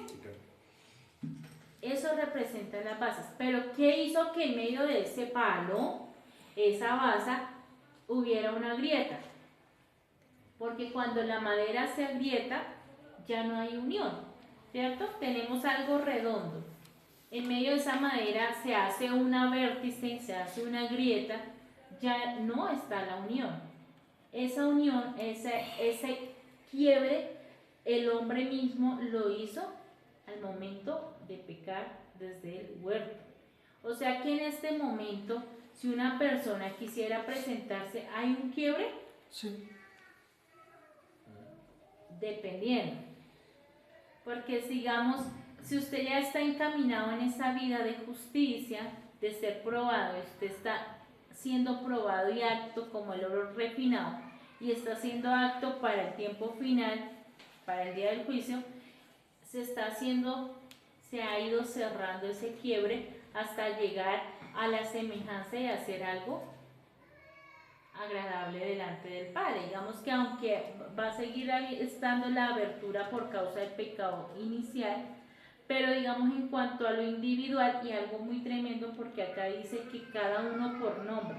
¿Tú alcanzaste a leer ese versículo?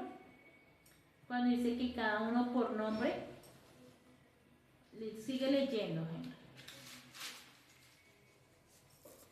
Dice, bueno, y fueron contados de ellos por sus familias 2000, ¿no? ¿Sí? Dice, estos fueron los contados de las familias de Coat, todos los que ministraban en el tabernáculo de reunión, los cuales contaron Moisés a Aarón como lo mandó Yahweh por medio de Moisés. Y los contados los hijos de Gerson por sus familias según las casas de sus padres. Desde la edad de 30 años arriba hasta la edad de 50 años, todos los que entran en compañía para ministrar en el tabernáculo de reunión, los contados de ellos por sus familias según las casas de sus padres fueron 2630. Estos son los contados de las familias de los hijos de Gerson, todos los que ministran los tabernáculos de reunión, los cuales contaron Moisés, Aarón, y por mandato de Yahweh. y los contados de la familia de los hijos de Merari por sus familias según las casas de sus padres, desde la edad de 30 años arriba hasta la edad de 50 años, todos los que entran en compañía para ministrar en el tabernáculo de reunión. Los contados de ellos por su familia fueron 3.200. Estos fueron los contados de la familia de los hijos de Merari, los cuales contaron Moisés y Aarón, según los mandatos de Yahweh por medio de Moisés. Todos los contados de los levitas de Moisés y Aarón, los jefes de Israel, contaron por sus familias y según las casas de sus padres, desde la edad de 30 años arriba hasta la edad de 50 años, todos los que entraban para ministrar el servicio y tener cargo de obra en el tabernáculo de reunión. Los contados de ellos fueron 8.580. Como lo mandó Yahweh por medio de Moisés, fueron contados cada uno según su oficio, según su cargo, los cuales contó él como le fue mandado. Bueno, dice que entonces, no encontré el texto donde dice que fue por nombre propio individual, pero ya lo vamos a leer. Dice que lo otro que ellos transportaron fueron las bases, ¿cierto? Las bases. Las bases principalmente eran de plata, aunque podrían también incluir algunas partes de oro.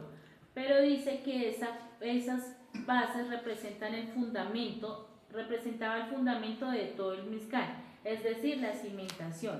Y en el estrón hebreo significa restauración, algo fundado, hecho para resistir. Normalmente cuando se ponen las bases de una casa es ¿para qué? Para que aguante el peso de toda la casa, ¿verdad? El piso tiene que aguantar las columnas, las paredes y el techo, ¿cierto? El piso tiene que ser de aguante. Entonces, ese proceso, esa cimentación, está hecho para resistir, establecido para soportar, y viene del griego katalobé, literalmente significa acto de echar abajo, humillar, quebrantar, para fundir. O sea, se echa abajo para que haya un cimiento, para que haya una fundición. ¿Qué quiere decir? Que sin quebrantamiento no hay cimentación. El hombre desde el principio se ha querido saltar este proceso de ser quebrantado, y es por eso que no hay bases firmes. Entonces, tercer grupo me enseña que, uno, la cimentación del creyente o del que dice ser pueblo de Israel, porque estamos hablando de creyentes en Yahweh, ser pueblos de Israel, me habla de la cimentación. ¿Para qué? Para que tenga paredes, para que tenga bases, para que tenga, que representa también la vida y el comportamiento del humano en todo el recorrido, fidelidad. Pero dice que esa base tiene que echarse primero en quebrantamiento para que haya una buena cimentación. Si no se echa a fundir, si no se echa a fundición, no, o sea, el cemento antes de ser sólido tiene que ser blando. Primero hay un proceso para que se eche en esa consistencia blanda, y luego al sol, a la intemperie, coge esa fuerza, esa resistencia para así poder, digamos, levantar algo más que son las paredes. Esa cimentación en nuestras vidas representan los procesos de quebrantamiento para que hayan bases. Si no hay bases, si no hay quebrantamiento para bases, no hay paredes, o fácilmente las paredes se echan a perder, fácilmente el techo se echa a perder. Entonces, lo que este tercer grupo me enseña es que, ¿quién me dice? Bases, paredes. Pero en mi vida, ¿qué representa? Esa Una cimentación. estabilidad. Exacto, estabilidad. Representa esa cimentación algo que sostiene. Algo que sostiene. O sea, cuando yo permito, o para que de pronto, para hacerme explicar mejor, representa mi vida en el proceso de la transformación a través de todo lo que Dios permite, los procesos de quebrantamiento, para saber si voy a aguantar o no. Entonces representa en mi vida quebrantamiento, proceso, formación, humillación, echarme a fundir, procesos, otra vez, procesos, fundición, echarme quebrantamiento, humillación, transformación, formación, porque una cosa es formación, otra es transformación, para saber si voy a resistir, para saber si tengo bases, para saber si estoy recubierto de oro o estoy siendo aprobado como el oro, que he resistido a la intemperie, climas altos, bajos, o sea que representa mi comportamiento espiritual y físico hasta el final, mi comportamiento, porque en medio de todo esto depende de cómo yo me comporte, voy a saber si tengo bases, cimentación o no. ¿Una persona que está nueva tiene cimentación? No tiene proceso, no tiene formación, no tiene transformación. Para los creyentes o cristianos o de la religión que a veces piensa que llevo 6 meses convertido y para la gloria y honra de Dios yo ya soy apto para llamados, para... Hay cosas únicas que el Padre las hace, pero es necesario que la persona viva humillación, fundición, quebrantamiento, para que haya cimiento.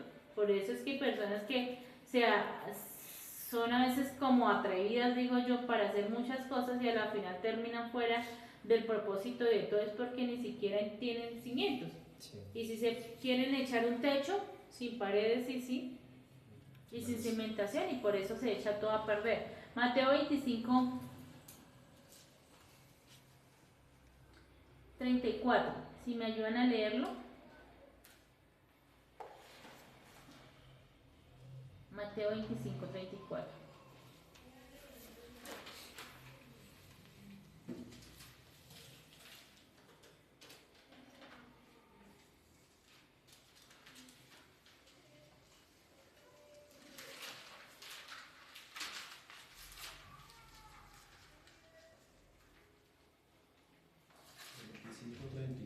Dice: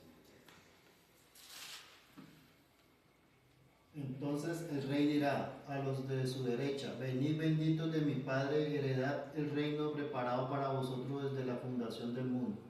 Entonces, cuando hablamos de fundación o de fundir, se habla, uno, en el sentido en que estamos siendo fundidos, procesados, pero también hablamos de alguien que fundó. Cuando hablamos de fundar, ¿sí? O fundir o fundar, digamos, fundición o de fundar, o vamos a fundir un piso, ¿sí? O vamos a fundir, estamos hablando de ese proceso de transformación, pero también hablamos de alguien que funda.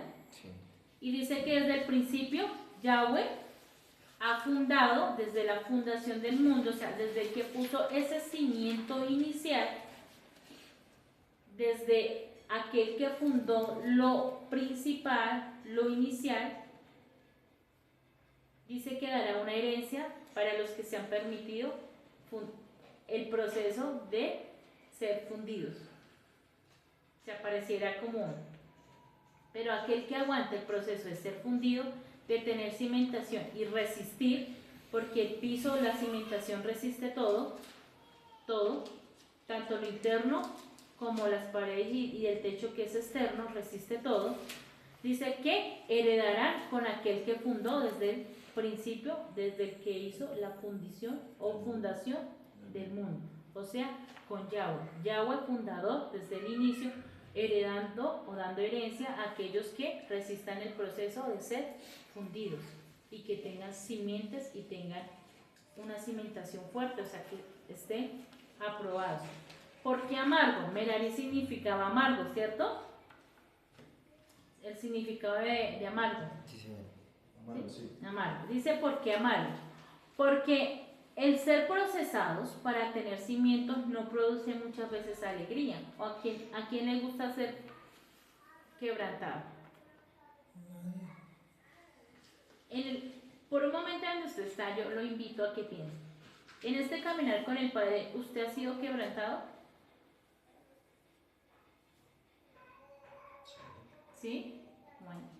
¿Nelson ha sido quebrantado? ¿Sí? Sí, yo creo que sí. ¿En qué momento? Piénselo por un momento. Esto me será un minuto y antes de continuar, porque eso es para llevarlo a nosotros. ¿O será que nos falta, no tenemos cimientos?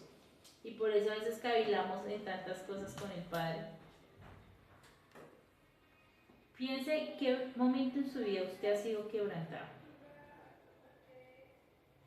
David, Estoy pensando.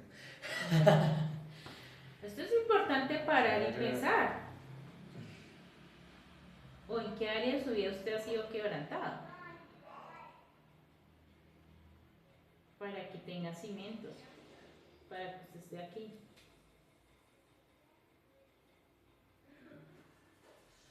¿Ya? Ya sé. ¿Ya? ¿Toca decirlo o...? Sí. Ah, de verdad que estoy pensando todavía. Uno tiene que saber que vive con el Padre.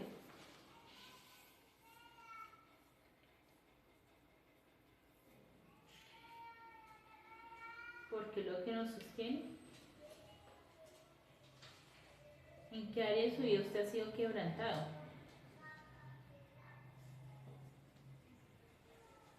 ¿O no ha tenido un proceso de quebrantamiento? Porque en un proceso, alguna persona, toda la persona ha sido quebrantada para poder sobrevivir ese proceso. Exacto. ¿En qué momento de sus vidas han sido quebrantados? ¿O en qué momento han sido aprobados? ¿Ya han sido fundidos como el oro? ¿O ya han sido probados? ¿O son madera?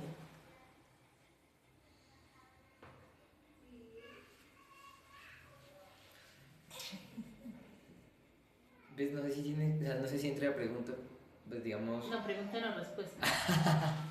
Bueno, para dar una respuesta, pero vaya, esté bien. Pues digamos referente en parte al orgullo. Ok. Ya, pues obviamente uno cada vez debe ser más humilde, pero pues en un tiempo pues Dios me quebrantó específicamente esa área. El orgullo. ¿Y en su momento fue agradable?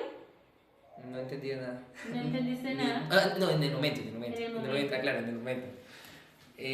Porque pues o sea, yo no me veía, yo no sentía que estaba mal. Yo decía, estoy haciendo lo mejor de lo mejor y no entiendo por qué un quebrantamiento, no le encuentro un sentido. Pero obviamente pues después de todo eso Dios le enseña a uno, o en mi caso, a que es necesario uno ser acallar, escuchar y entender de que, o sea, es necesario. O sea, es necesario para que Dios de esta manera le permita ver a uno su condición, Muy bien. conocerse, porque uno no se conocía, o me estoy conociendo todavía. Así es. Esos procesos nos llevan a conocernos, ahí como dice, aprobados, o estamos siendo fundidos como ese oro para saber si somos aprobados para Él o no. Ahí tú pudiste conocer una partecita de ti, porque no la veías, te la mostraron. A través del quebrantamiento te mostraron un camino, te mostraron algo que estaba fallando, en esa cimentación algo estaba fallando. Y si no se hubiera corregido eso, pues tarde que temprano la casa, las paredes se echan al piso. Si queda una grieta en el cimento, si tan solo el piso queda torcido o queda hundido una parte y no queda plana, va a ser un problema porque se va a empozar un agua. Si llueve y cae ahí una gotera y se va a empozar en ese hundimiento. Hay cosas que hay que solucionar desde la cimentación. Y si no vivimos esos procesos, quedan sin resolverse y tarde que temprano por una gotera se va a empozar, viene un estancamiento, un reposo de agua, vienen moscas, viene todo lo demás, lama, y muchas veces eso pasa en la vida espiritual. Si no se soluciona, quedan huecos en medio de esa cimentación, que tarde que temprano se echa a perder muchas veces la casa completa.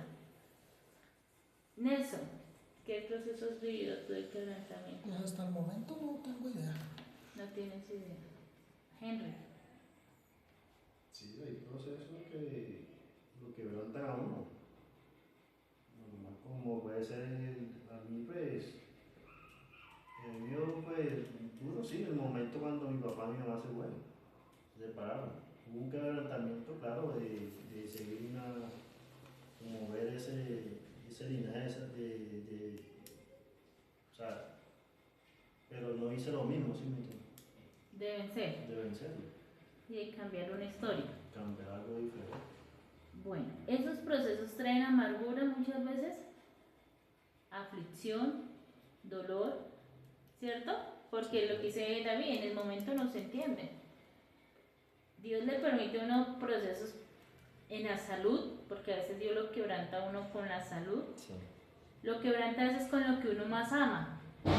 Por eso tiene que ser quebrantado, porque a veces amamos tanto que Dios dice, no es así. No puedes amar más a otros que a mí. Y si estamos en este caminar, un padre termina quebrantándolo. A veces Dios trae quebrantamientos con la familia, con los hijos, con la salud. Él permite diferentes procesos, ¿para qué? Para bajar el ego, el orgullo, la carne, la resistencia que muchas veces la humanidad pone para y impide que uno no se doblegue ante el rey. Entonces, esos procesos traen muchas veces tristeza, amargura, dolor. Sí. ¿Son necesarios? Sí. Para que usted de pronto no cuestione si usted está en un tiempo de proceso de ser formado, transformado, quebrantado, gócese en medio de cada tiempo. Porque tal vez de eso va a salir algo mejor de usted. Por eso hay una escritura donde dice, si la semilla no cae a tierra y muere, no da fruto. Y el morir duele muchas veces. Cuando hay apegos a un sistema, cuando hay apegos a emociones, humanismo y sentimientos, va a doler.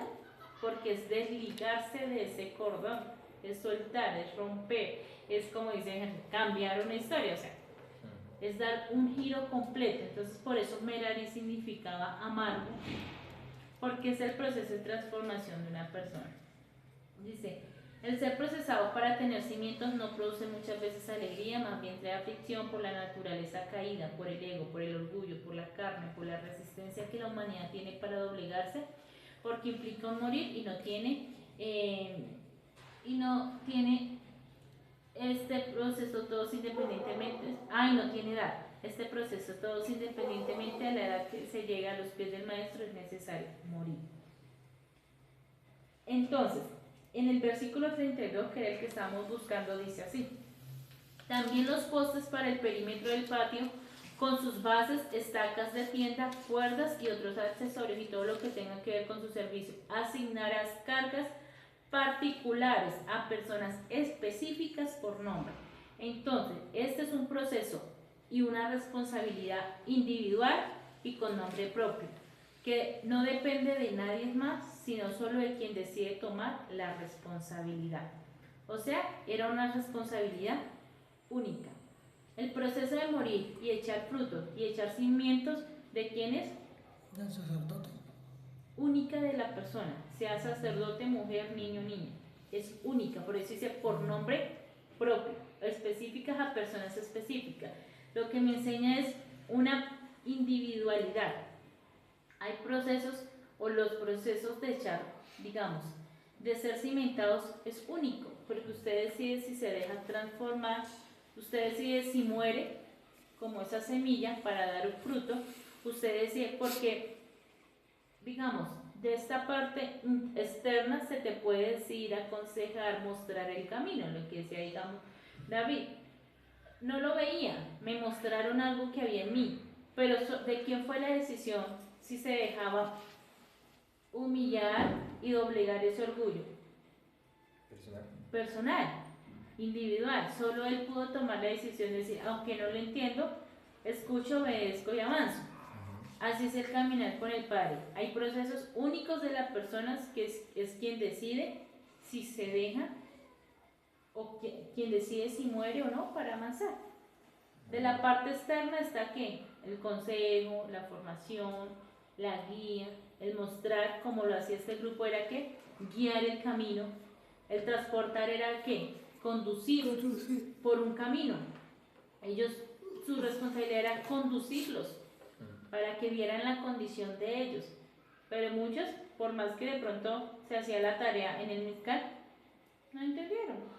En el Mizcán aconteció todo. Dios quería ¿qué? Intimidad y comunión.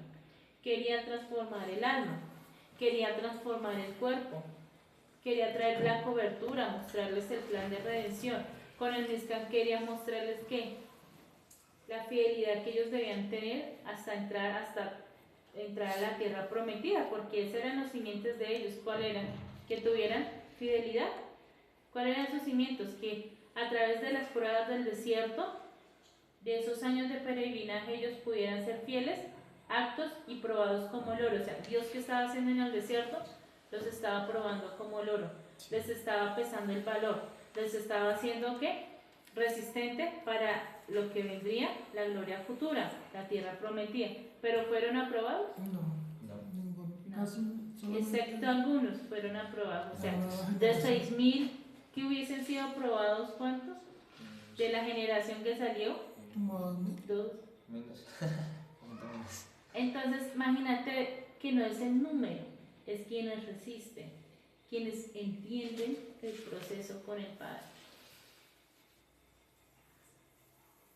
Y muchos no lo entendieron. Pasa lo mismo, igual.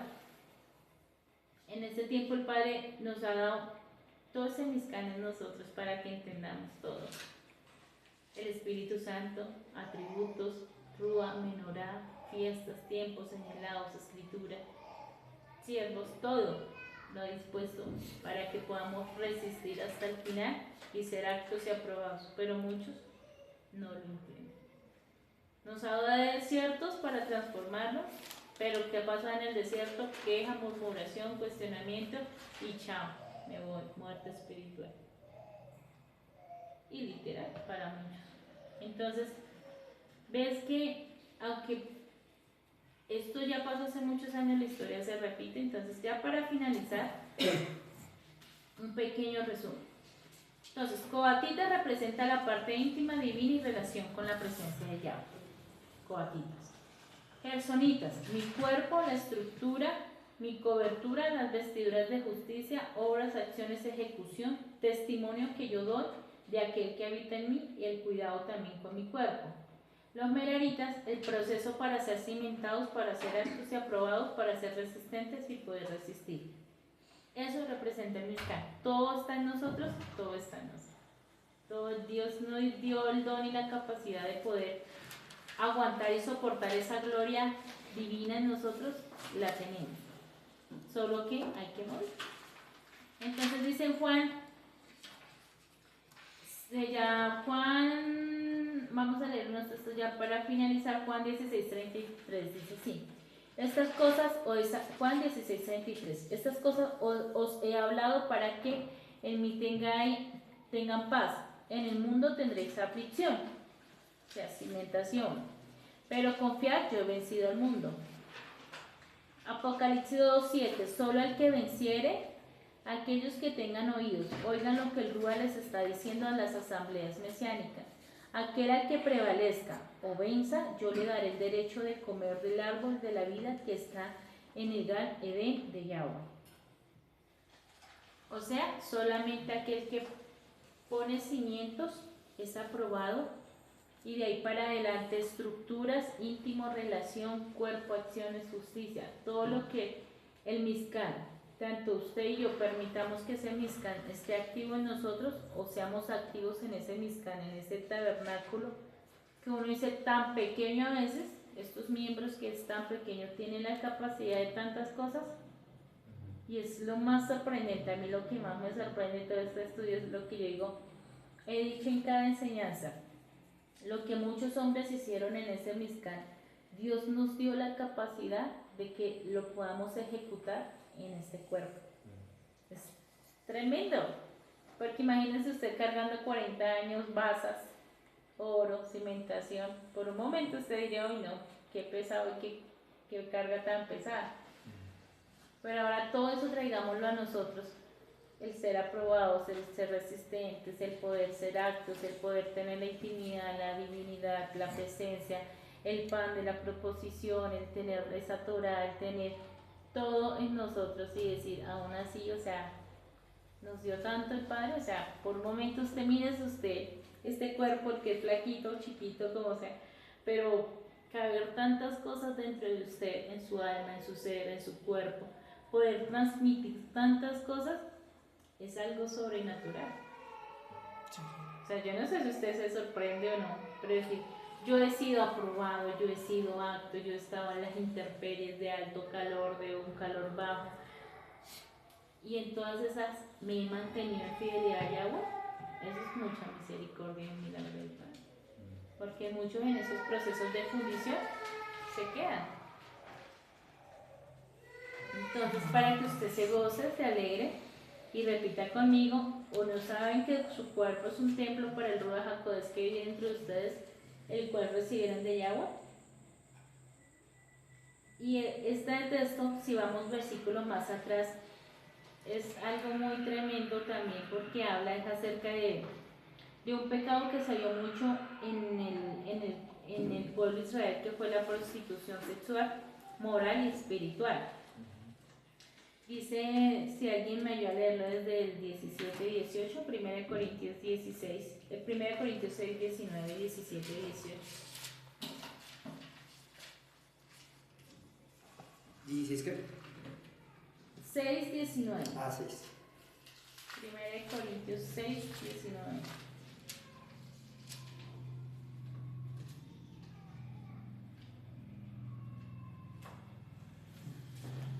Dice, ¿o no saben que el que se une a una prostituta se hace una carne con ella? Porque él dijo, los dos serán una carne.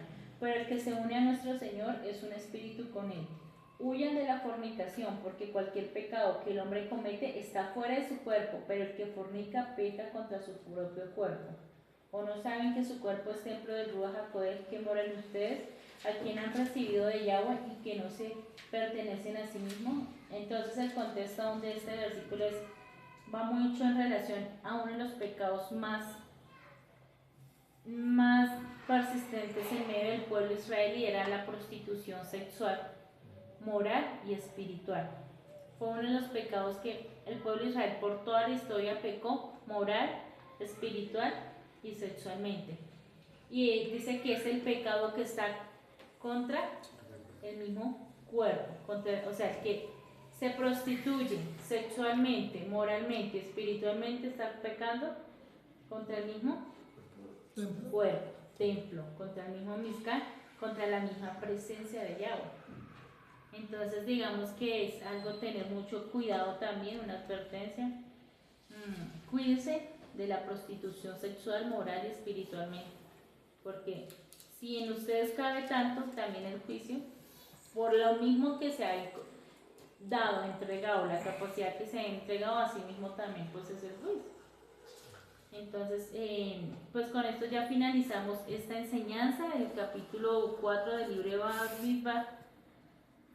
Entonces, bendiciones, Shabbat Shalom, y seguimos rumbo a Shavuot, ya pocos días contados de ese gran maravilloso día, una de las fiestas, todas son hermosas, pero importantísimas, como lo es aún Pesach, Shavuot, porque es la transformación a través de la escritura para vivir, para dar vida, como lo vemos en Hechos 2.2, y lo hemos aprendido aún para ver la manifestación, pero más que ver, ser testigos y llevar ese testigo a otras personas del poder de Yahweh a través de cada uno, transformándonos a través de la escritura. Entonces, Shabbat Shalom, un abrazo y bendiciones. Shabbat Shalom.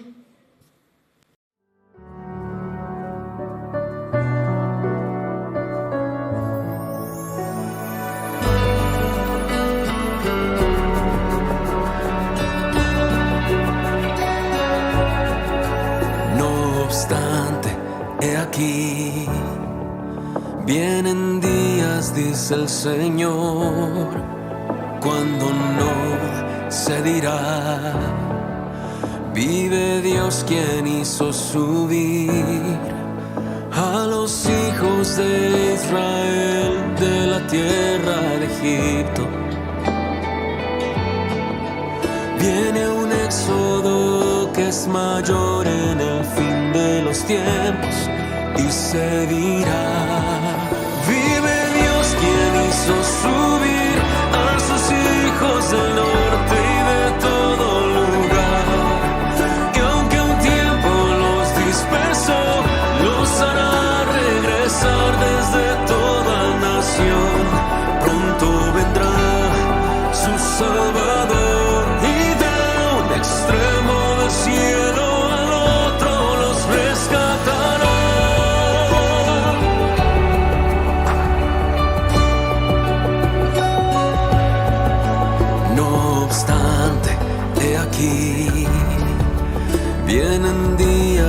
es el Señor, cuando no se dirá, vive Dios quien hizo su